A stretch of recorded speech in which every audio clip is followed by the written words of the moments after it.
அதாவது நாயன்மார்கள் அளவுக்கு பக்தியோட இல்ல திருவிளையாடற் புராணத்துல வர்ற அந்த பாணனை போலே அதுல வர்ற சொல்லப்படுற அந்த பக்தர்கள் தருமியை போலே அவங்கள மாதிரி எல்லாம் ஒருவேளை பக்தி இருந்தால் பெருமான் வருவாரு.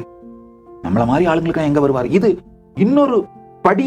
இந்த சுய சந்தேகம், தன்னைத்தானே அழிச்சுக்கிறது, conscious suicide. Conscious suicide physical சூசைடை விட மோசமானது. ஆன்மீக ரீதியான பரமசத்தியங்கள் நம்ம வாழ்க்கையில நடக்காது அப்படின்னா வாழ்ந்து என்ன, செத்து தொலைய வேண்டியதுதானே. பூமிக்கு பாரம், சோத்துக்கு பஞ்சமா இல்லாமலாவது போய் இன்னொரு ஜென்மமாவது பிறந்து எடுத்து வந்து இந்த சத்தியங்கள் எல்லாம் புரிஞ்சுக்கலாம். இருந்தென்ன இறந்தென்ன, நமக்கெல்லாம் எங்க வரப்போ.